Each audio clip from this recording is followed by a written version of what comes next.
Hello, I'm David Kerr and you are watching Shalom World News. Here's your latest news headlines from around the globe. A 30-year-old Texas man has been charged with destroying an historic statue of the Sacred Heart of Jesus housed within the city of El Paso's cathedral.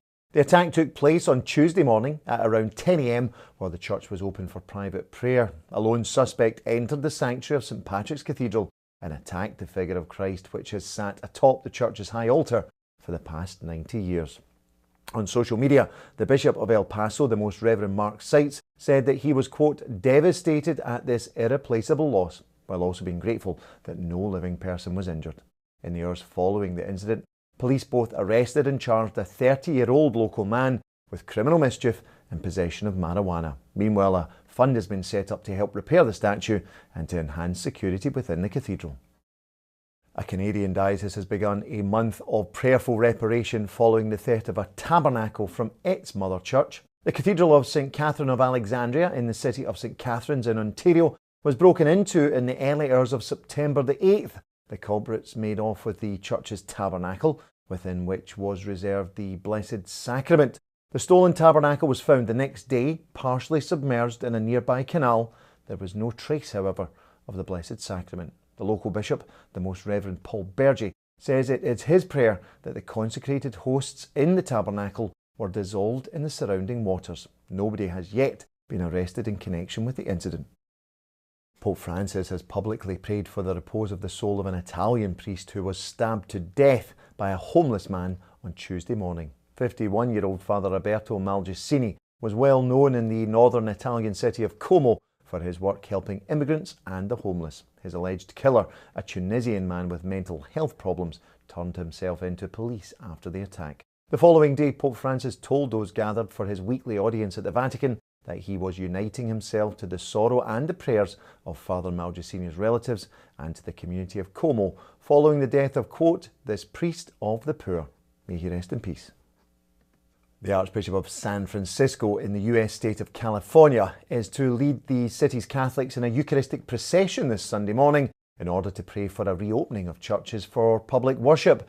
Archbishop Salvatore Cordileone, along with many of his clergy and lay faithful, will process past the city's seat of government at UN Plaza before making their way to St. Mary's Cathedral, where Holy Mass will be offered. Earlier this week, the mayor of San Francisco announced that houses of worship will only be allowed 50 people at a religious service, and only if that service is held outdoors. Archbishop Cordileone believes that such restrictions are unconstitutional, arbitrary, and single out religious groups for uniquely punitive treatment compared to other areas of life, such as business, retail, and leisure. The Mother Church of the Archdiocese of Manila in the Philippines has reopened after being closed for 6 months due to COVID-19 restrictions. The Metropolitan Cathedral of the Immaculate Conception reopened its doors to worshippers on Wednesday, but with vastly reduced capacity. For the time being, only 80 people will be allowed to attend Holy Mass. That's 10% of the church's capacity. Face masks will also be mandatory. The cathedral clergy say people will be admitted to Holy Mass on a first-come, first-served basis, although those gathered outside during Sunday Mass will still be able to receive Holy Communion. All Masses will also be live-streamed via social media. The Archdiocese of Milwaukee in the US state of Wisconsin has become one of the first dioceses in the United States to reintroduce the obligation to attend Sunday Mass. That ends a 6-month lifting of the obligation due to the COVID-19 pandemic. Explaining his decision on his diocesan website, Archbishop Jerome Listecki of Milwaukee said that those faithful who can attend Sunday Mass should now attend Sunday Mass, and that not to do so is a mortal sin. He reminded people, though, that those who have good reason not to attend Sunday Mass are still dispensed from their obligation. This includes, he said, those who are infirm, sick, or at high risk of contracting COVID-19. A general fear of getting sick, however, does not excuse someone from attending Sunday Mass, says the Archbishop, describing the obligation to attend as a joyful one that, quote, is a witness to God as the priority in our lives.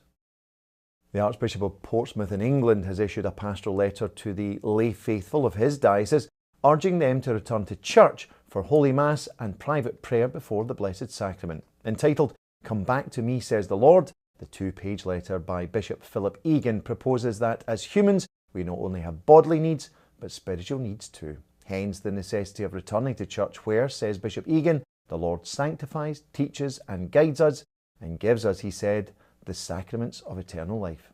Churches across England reopened for public worship in July, albeit with restrictions, following a 3-month shutdown imposed by the UK government.